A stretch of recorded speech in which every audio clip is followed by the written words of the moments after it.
Hello everyone, this is Pragya Pandey from RAO'S Academy for Competitive Exams Bhopal, and this is our special series on daily news review. So without wasting any time, let's see what is in the news. The Supreme Court on Monday referred to a constitution bench the question of how to provide accused in death penalty cases a meaningful, real, and effective hearing of their mitigation circumstances before a trial judge. While the state is given a chance to present aggravating circumstances against the accused throughout the duration of a trial, the accused is given a chance to show mitigation circumstances only after conviction, the court noted. So the three bench judges of Supreme Court stated that an accused shall be provided a meaningful, real, and effective hearing of their mitigation circumstances before trial judge. Mitigation factors are those factors which allow the accused to avoid the death penalty. The accused is given a chance of presenting these mitigation factors only during the sentence hearing, which takes place after conviction. Whereas Article 21 talks about that no person shall be deprived of his life or personal liberty except according to procedure established by the law. This right is available to both citizen and non-citizen. As the constitutional forms of government continue to evolve in India, Article 21 undergone greatest changes due to liberal interpretation by apex court.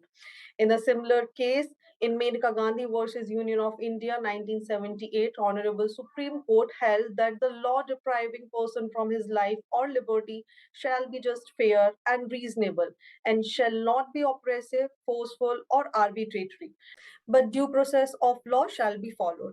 Due process of law is an American concept that means the procedure prescribed by law for depriving a person shall be just fair and reasonable.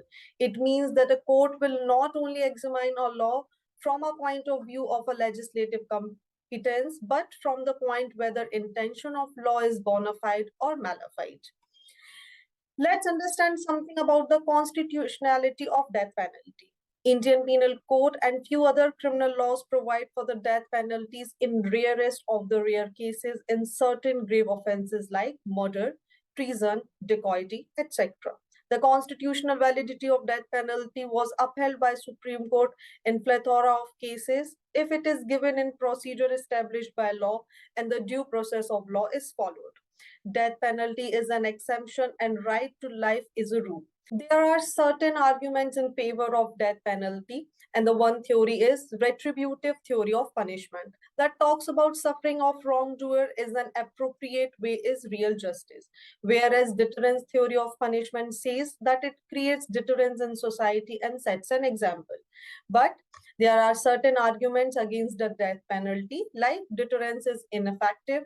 Death penalty is abolished by most of the developed country. Democratic countries follows reformative theories of punishment.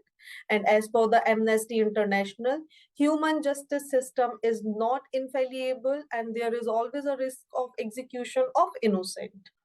The cheetahs are returned to India after 7 decades, but the caracal, which was used by India's nobility in sports of coursing like the cheetah, is struggling to survive. Although both species had a similar distribution in past.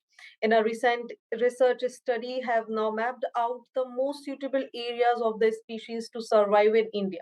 The Asiatic caracal is an elusive, medium-sized and locally threatened field species.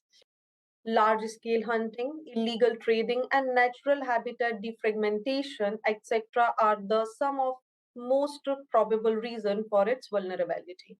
The caracal is currently included in the Schedule 1 of the Wildlife Protection Act 1972 and the near threatened category by the Conservation Assessment and Management Plan and International Union for Conservation of Nature Red List Assessment in India.